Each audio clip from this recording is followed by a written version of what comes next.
So hi everyone, this is Jabaz Taufiq, second year MBBS. और आज एक बहुत ही ज़्यादा इंपॉर्टेंट वीडियो मैं ला चुका हूँ आप लोगों के लिए।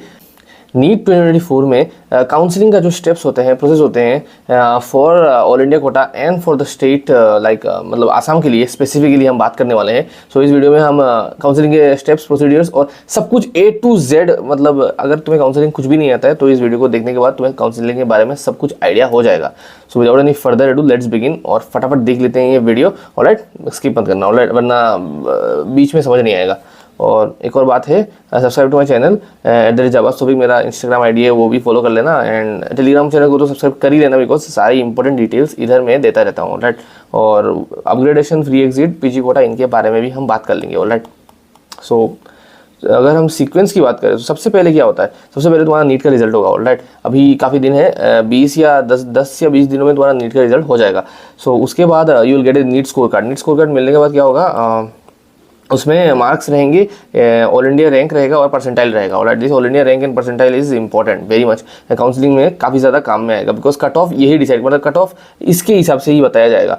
उसके बाद तुम्हें क्या करना होगा, आफ्टर रिजल्ट में डॉक्यूमेंट सारे रेडी करने होंगे, जैसे कि जो सारे, मतलब सारे ही स्टेट्स में या सारे, मतलब ऑल इंडिया काउंसलिंग में जो डॉक्यूमेंट्स रिक्वायर्ड होते हैं उनके बारे में मैंने बता दिया है। बाकी कुछ प्लस माइनस हो सकते हैं किसी स्टेट में, जैसे कि आसाम में अगर पहले ये देखते हो कि नीट 2024 का एडमिट कार्ड में चाहिए होगा, उसके बाद स्कोर कार्ड चाहिए होगा, उसके बाद क्लास 10 का marksheet plus past certificate, class 12 का भी मार्कशीट प्लस पास सर्टिफिकेट, उसके बाद डोमिसाइल सर्टिफिकेट चाहिए होगा स्टेट का, या permanent resident certificate of that specific state, उस स्टेट के स्टेट कोटा के लिए। ऑलराइट, बिकॉज किसी ना किसी स्टेट के तो सब बिलोंग करते ही है। अगर दिल्ली के हो तो DU के बिलोंग करते हो, मतलब समझ में आ गया होगा। अगर आसाम में हो तो you will need this PRC।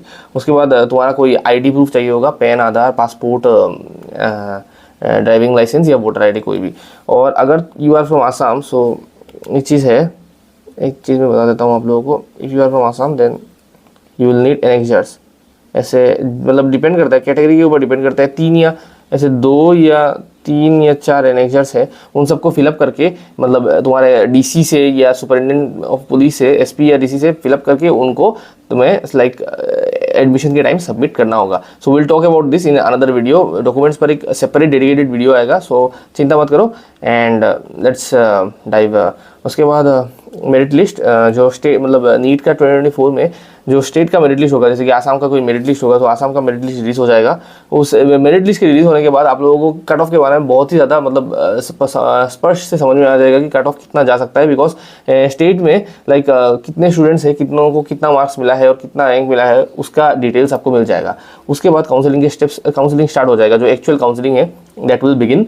उसके बाद सिलेक्ट लिस्ट रिलीज होगा, मतलब काउंसलिंग में जो लाइक कौन सा कॉलेज किसको मिला है उसके बेसिस पे सिलेक्ट लिस्ट रिलीज होगा।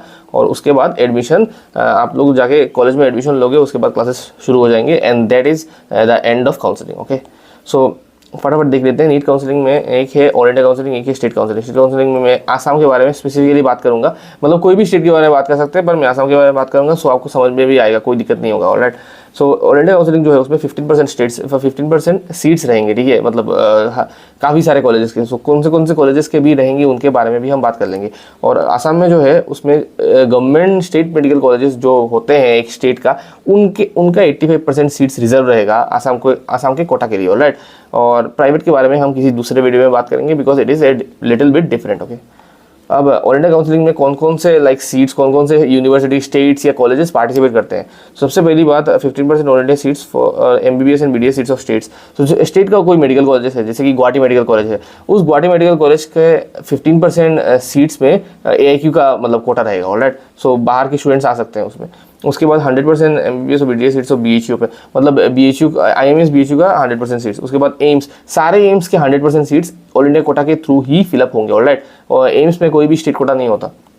उसके बाद जिपमर के 100% सीट्स। उसके बाद AMU के भी लाइक AMU की 100% सीट्स नहीं, AMU में इंटरनल कोटा होता है, इसीलिए AMU के कुछ सीट्स। उसके बाद 15% seats of DU IP university, मतलब जो दिल्ली यूनिवर्सिटी है, मतलब जो दिल्ली के रहने वाले हैं उन, मतलब उधर जो यूनिवर्सिटी है जैसे कि MAMC, उसके बाद लाइक VMMC, USCMS, उनमें 15% AIQ के सीट्स रहेंगे। ऑलराइट, उसके बाद जामिया में AIQ की सीट्स रहेंगे। उसके बाद ऐसी एक कॉलेज है कर्नाटका में, वहाँ पर भी 15% सीट्स जो फिलअप होंगे वो ऑल इंडिया कोटा के थ्रू होंगे। उसके बाद स्टेट काउंसलिंग के बारे में बात करते हैं। State counselling it's for the government medical colleges of the state. मैंने आपको पहले ही बता दिया था 85% सीट जो होते हैं स्टेट के किसी भी कॉलेज के, गवर्नमेंट कॉलेज के, वो मतलब स्टेट काउंसलिंग के अंडर आता है। सो उसी स्टेट के स्टूडेंट्स को ये कॉलेज मिलने वाला है, reserve for the state quota students. Alright, उसके बाद अगर हम बात करें, हाँ मेरिट लिस्ट की बात करें, सो ये है second step. NEET 2024 Assam merit list will release after 20-30 days of result declaration. Definitely ऐसे ही कोई इंडिफिनिट टाइम के बाद रिलीज होता है, कभी कभी 1 या 1.5 महीने भी लग सकता है अगर कोई सुप्रीम कोर्ट में केस चल रहा है, पर नॉर्मली 30 डेज बाद रिलीज हो जाता है रिजल्ट के। उसके बाद many students from Assam will take AIQ seats and it becomes necessary to talk about this. So all India quota के बारे में हम क्यों बात करते हैं, मतलब कोई फ़ायदा है कि आसाम की काउंसलिंग में ऑल इंडिया कोटा के बारे में बात करके? डेफिनेटली, बिकॉज जो टॉप के स्टूडेंट्स होते हैं ना, जैसे कि टॉप 50 या टॉप के 100 स्टूडेंट्स, वो मतलब maximum time all India quota के थ्रू बाहर चले जाते हैं, बाहर के कॉलेजेस में चले जाते हैं। सो आसाम में एक ट्रेंड काफ़ी एक बन गया है AIQ से कॉलेज लेने का। इट्स मतलब आसाम में ये ट्रेंड बन गया है। सो हम लोग को AIQ के बारे में बात करना होता है, और MCC के काउंसलिंग में कैसे कैसे प्रोसेस रहेगा उसके बारे में भी मुझे बात करना होगा, सो डेट तुम लोगों को ये समझ में आए। ओके, अब जो मेन काउंसलिंग के स्टेप्स है AIQ में भी और आसाम में भी, ठीक है। सबसे पहले रजिस्ट्रेशन किया जाएगा, उसके बाद राउंड्स, मतलब राउंड 1, राउंड 2, राउंड 3, वो भी ऑल इंडिया कोटा का और स्टेट का, मतलब मैं सीक्वेंस बता दूंगा आप लोगों को। उसके बाद चॉइस फिलिंग होगा, choice filling of seats of colleges. उसके बाद चॉइस ब्लॉकिंग होगा, उसके बाद प्रोसेसिंग ऑफ सीट। इसमें ये कोई स्टेप ही नहीं है, मतलब ये तो ऑटोमेटिक होता रहेगा। उसके बाद रिजल्ट आएगा, जो सिलेक्ट लिस्ट जैसे निकलता है वो वही उसी तरह का एक रिजल्ट आएगा, ठीक है। सो रजिस्ट्रेशन के बारे में अगर हम बात करें, सो जो ऑल इंडिया काउंसलिंग होता है, मतलब ऑल इंडिया कोटा का जो सीट्स होते हैं, मैंने आप लोगों को बताया ही है, मतलब एम्स के सीट, BHU के सीट, 15% स्टेट मेडिकल कॉलेजेस के सीट। सो वो जो सीट्स होते हैं उनका काउंसलिंग MCC करवाता है, मेडिकल काउंसलिंग कमेटी। ऑलराइट, और MCC के वेबसाइट में ही पूरी तरह से काउंसलिंग को किया जाएगा, ठीक है। जब आएगा मैं तब आप लोगों को दिखा दूंगा। ऑलराइट, और for state counselling state medical education body will be responsible. तो जैसे कि आसाम है, आसाम में DME आसाम, मतलब directorate of medical education Assam जो है वो रिस्पॉन्सिबल होता है काउंसलिंग करवाने के लिए नीट का, ठीक है। सो दैट विल बी मतलब DME आसाम भी है, और बाकी मतलब दूसरे स्टेट्स के दूसरे DMEs भी हैं जो रिस्पॉन्सिबल होते हैं, ठीक है। DME आसाम सिर्फ आसाम का 85% स्टेट कोटा का ही काउंसलिंग करवाता है। अब जो वेरियस राउंड्स है नीट काउंसलिंग में, सबसे पहला जो राउंड आएगा वो है all India Kota, all India round 1। Alright, all India round 1, उसके बाद स्टेट का राउंड 1, उसके बाद ऑल इंडिया राउंड 2। मतलब ये दिखने में थोड़ा कंफ्यूजिंग है, मतलब पहले ऑल इंडिया का round 1, round 2, round 3, stay vacancy special से। सो क्या होता है मैं बताता हूँ। जो ऑल इंडिया का काउंसलिंग होता है और जो स्टेट का काउंसलिंग होता है, दोनों एक साथ होता रहता है, ठीक है। सबसे पहले ऑल इंडिया का राउंड 1 का काउंसलिंग स्टार्ट हो जाता है, उसके बाद हर एक स्टेट में उसी स्टेट का राउंड 1 का काउंसलिंग स्टार्ट हो जाएगा, ठीक है। उसके बाद ऑल इंडिया का राउंड 2 का काउंसलिंग, उसके बाद स्टेट का राउंड 2 का काउंसलिंग, उसके बाद ऑल इंडिया का राउंड 3 का काउंसलिंग, उसके बाद स्टेट का राउंड 3 का काउंसलिंग, और उसके बाद स्टे वैकेंसी राउंड आएगा। वो भी ऑल इंडिया का पहले स्टे वैकेंसी राउंड, उसके बाद स्टेट का स्टे वैकेंसी राउंड, उसके बाद स्पेशल स्टे और स्पेशल स्टे दोनों साइड पे, ठीक है।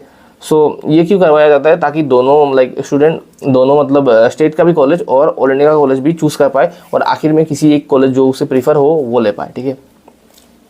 अब all India round 1 then state round 2, ये तो मैं बता चुका हूँ।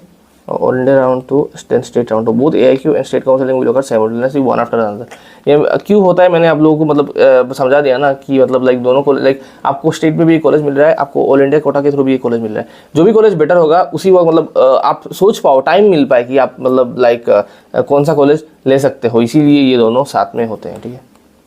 अब चॉइस फिलिंग, ठीक है। Choice filling is a very very very important step, मतलब ये एक मोस्ट क्रूशियल स्टेप है। ये वाला स्टेप मतलब you can never ignore this step. Alright, इसके ऊपर मैं एक डेडिकेटेड वीडियो लाऊंगा, पर ये आप अच्छे से सुनिए। Alright, very important it's. उसके बाद सबसे पहले क्या होगा कि आप लोगों को एक लिस्ट दिया जाएगा कि मतलब ऑनलाइन ही चूज़ करने के लिए कि पहला कॉलेज कौन सा होगा आप लोग के, मतलब इन योर चॉइस। उसके बाद second college, third college, fourth college, fifth college. तो अगर मतलब मैं एक एग्जांपल दे रहा हूँ, ये कोई ज़रूरी नहीं है। अगर आपने चूज़ किया पहले GMC, उसके बाद AMC, उसके बाद JMC, फिर SMC, TMC, FMC, MC। तो सपोज आपका मार्क्स जो है आपको सपोज 590 मिल रहा है, तो उसके हिसाब से आपको SMC मिल रहा होगा, ठीक है। तो सबसे पहले राउंड 1 में आप लोगों को SMC अलॉट हो जाएगा। उसके बाद अगर आपने अपग्रेडेशन के लिए दिया, राउंड 2 में आप गए, तो शायद आपको JMC HB मिल सकता है या MC भी मिल सकता है। Alright, depending on your situation और कट ऑफ के ऊपर डिपेंड करता है ये। उसके बाद क्या होगा, मतलब चॉइस फिलिंग करने के बाद you will submit it. Submit होने के बाद मतलब ये जो सीक्वेंस है ये सबमिट हो जाएगा। उसके बाद चॉइस लॉकिंग दो दिन या एक दिन बाद ओपन होगा। उसमें आप क्या करोगे, बस सीक्वेंस को फिर से चेक करोगे जो आपने चॉइस फिलिंग में दिया था, और उसके बाद आप लॉक कर दोगे। ऑलराइट, लॉक करने के एक बार लॉक करने के बाद you can't change the sequence, वही हो जाएगा सीक्वेंस, और and then you can't change it till the next round. Upgradation. अब ये अपग्रेडेशन क्या है? अब सपोज देखो, अपग्रेडेशन का मतलब ये है कि आपको एक कॉलेज मिला था, लेकिन आप कोई बेटर कॉलेज भी आप मतलब चाहते हो और आपको वो मिल सकता है। अगर वो मिल गया आपको, देन तो आपका कॉलेज अपग्रेड हो गया, इसे बोलते हैं, ठीक है। तो सपोज आपको ऑल इंडिया कोटा के थ्रू राउंड 1 में आप लोग एम्स पटना मिला था, पर आपको एम्स पटना नहीं चाहिए, ऑलराइट, आपने एडमिशन भी ले लिया एम्स पटना में। उसके बाद आपको स्टेट के राउंड 1 में मतलब आसाम मेडिकल कॉलेज मिला है, आप मतलब लाइक आसाम से हो, सो आपको आसाम मेडिकल कॉलेज मिला है MCH। उसके बाद ऑल इंडिया कोटा के राउंड 2 में आपको एम्स भोपाल मिला है। सो आपको पहले एम्स पटना मिला था, उसके बाद आपको एम्स भोपाल मिल गया। ये जो हुआ ना, ये कॉलेज अपग्रेड हो गया आपका, मतलब आपको एक बेटर कॉलेज मिल गया बाद में। और स्टेट के राउंड में भी अगर पहले आपको MCH मिला था, राउंड 2 में जाके आपको GMCH मिल गया, डेफिनेटली आपका कॉलेज अपग्रेड हो गया। आप बस MCH में जाओगे, वहाँ से आपको डॉक्यूमेंट्स लोगे और उसके बाद GMCH में आके आप एडमिशन करवा लोगे, and you have successfully upgraded your college. आप लोगों को समझ में आ गया होगा, आई थिंक मैंने जो बोल दिया, ठीक है। डेफिनेटली अपग्रेडेशन ऐसा नहीं है कि हमेशा होता है, कभी मतलब अगर आपके मार्क्स के ऊपर डिपेंड करता है, हो भी सकता है, नहीं भी हो सकता है। It depends completely on your marks and completely on the cut off that particular category, alright. उसके बाद अगर हम बात करें, upgradation is only possible in round 1, round 2, round 3 both all India Kota and state. Definitely जो स्टेट राउंड होता है वहाँ तक मतलब कोई भी अपग्रेडेशन नहीं होता है। आपका अपग्रेडेशन राउंड 1, राउंड 2 और राउंड 3 तक ही हो सकता है, ठीक है। राउंड 3 से अगर जब आप स्टेट वैकेंसी में जाओगे, वहाँ पर कोई अपग्रेडेशन नहीं होगा, बिकॉज वहाँ क्या होगा, आपको लाइक राउंड स्टेट वैकेंसी में सिर्फ वही लोग अलाउड है जो जिन लोगों को कभी पहले कॉलेज नहीं मिला है, ठीक है। Upgradation not happening in special state round, only those candidates who can participate in state vacancy round. तो पहले आप लोगों का राउंड 1, राउंड 2, राउंड 3 सब हो गया, ठीक है। आपको कॉलेज में मिल गया, पर उन लोगों का क्या, जिनको कोई भी कॉलेज नहीं मिला है, they didn't get allotted any college, या आप उन लोगों ने कोई कॉलेज में एडमिशन भी नहीं लिया, सोचा कि स्टेट वैकेंसी में जाके वो लोग अपना चांस देखेंगे। सो उन लोगों के लिए क्या होता है कि स्टेट वैकेंसी में वही लोग अलाउड है who did not participate in previous rounds, या who did not get any seat in any previous round because cut off बहुत हाई था, और who did not take any seat, मतलब उनको एक कॉलेज मिला था पर उनको वो कॉलेज नहीं चाहिए था। डेफिनेटली ऐसा हो सकता है कि उनको एक ऐसा कॉलेज मिला है कि they don't want to go in that college, वो लोग वेट करेंगे। सो उसके बाद क्या होगा, प्रोसेसिंग ऑफ सीट। सो ये जो सीट है ये प्रोसेस होता रहेगा, ये इस प्रोसेस होने में 1 या 2 दिन लगेगा। उसमें आपको कुछ नहीं करना है, आपको सिर्फ बैठे रहना है और सो जाना है, ठीक है। उसके बाद सोना नहीं है। उसके बाद रिजल्ट आएगा, जो सिलेक्ट लिस्ट होगा वो रिलीज हो जाएगा आपके लाइक नीट 2024 का जो मतलब कॉलेज का सिलेक्ट लिस्ट होगा वो रिलीज हो जाएगा। प्रोविजनल सिलेक्ट लिस्ट रिलीज होगा पहले, उसके बाद फाइनल सिलेक्ट लिस्ट आएगा। सो उसके बाद आपको क्या करना है, आपको कॉलेज में जाना है, जो अलॉटेड कॉलेज, अगर आपको कोई कॉलेज अलॉट हुआ है तो उधर लिखा होगा आपको उस अलॉटेड कॉलेज में जाना है, वहाँ जाके आपको डॉक्यूमेंट्स देने हैं, उसके बाद एडमिशन लेना है, उसके बाद लाइक जो रिक्वायर्ड फीस होगा अमाउंट उसे पे करना है और आपको आपका सीट सिक्योर कर लेना है अगर आपको उधर एडमिशन चाहिए। अगर आप अपग्रेडेशन के लिए जा रहे हो देन नो प्रॉब्लम, आप जा सकते हो, लेकिन एडमिशन ले लिया देन इट्स सिक्योरिटी, ऑलराइट, कि आपको ये कॉलेज मिल चुका है। अब ये कॉलेज आपसे कोई भी छीन नहीं सकता जब तक आपका काउंसलिंग में मतलब लाइक मतलब अपग्रेडेशन में जाके कॉलेज चेंज नहीं होता, ये कॉलेज आपका ही रहेगा, ठीक है। तो फीस के बारे में हम बात कर लेंगे, तो नॉमिनली फीस के बारे में बात कर लेंगे, तब जाके आपको मतलब आइडिया हो जाएगा कि कितना चाहिए होगा। सबसे पहले एक चीज़ है कि जो काउंसलिंग फीस है ना वो लाइक थोड़ा डिफरेंट होता है। मतलब MCC के लिए जो है जो गवर्नमेंट मेडिकल कॉलेजेस है या ऑल इंडिया कोटा के थ्रू मतलब जितने भी गवर्नमेंट कॉलेजेस है उनके लिए आपको 11,000 देना होगा लाइक MCC के पोर्टल में। और जो डीम्ड यूनिवर्सिटीज़ या मतलब जो प्राइवेट डीम्ड यूनिवर्सिटीज़ है, अगर उनका भी आप काउंसलिंग करवाते हो तब जाके आपको 2 लाख रुपीज़ देने होंगे, इट्स 2 लाख रुपीज़ आपको देने होंगे फॉर आप बोल सकते हो काउंसलिंग। मतलब ये सिक्योरिटी फीस है, इसमें से लाइक सिक्योरिटी फीस एक अमाउंट है और बाकी अमाउंट आपको मतलब लाइक रिफंड किया जाएगा अगर आपने मतलब लाइक काउंसलिंग करने के बाद आपको कोई कॉलेज नहीं मिला, ऑलराइट। सो ये आप ध्यान में रखिए, ऑलराइट। और जब आप उधर जाओगे तो स्टेट मेडिकल कॉलेज की बात करता हूँ, मतलब यहाँ फीस में स्टेट की बात कर रहा हूँ, स्पेसिफिकली स्पीकिंग आसाम के स्टेट के फीस के बारे में मैं बात कर रहा हूँ। इधर काउंसलिंग फीस जो होगा वो will be around ₹1,000, admission fees जो होगा उस और हॉस्टल फीस जो होगा उन सबको मिला के आपका फीस जो होगा it will be around ₹25,000, alright. So tension की कोई बात नहीं है, आप कैश में ₹25,000 लेके चले जाना, ओके। उसके बाद जो मेस फीस होगा वो तो पर मंथ रहेगा, so it will be different. और जो रजिस्ट्रेशन फीस और एग्जामिनेशन फीस जो बाद में रिक्वायर्ड होंगे it will be separate, alright. ये अप्रोक्सीमेटली आप बोल सकते हो इन दोनों को मिला के अप्रोक्सीमेटली ₹10,000 हो सकते हैं, और मेस फीस तो हर महीने ₹3,000 का रह सकता है। So separate video on fee structure of all medical colleges of Assam will be provided. मैं आप लोगों को स्पेसिफिकली हर कॉलेज के लिए एक वीडियो ला दूंगा, मतलब like regarding the fees, alright. अब एक और लास्ट कॉन्सेप्ट बचा है, फ्री एग्जिट।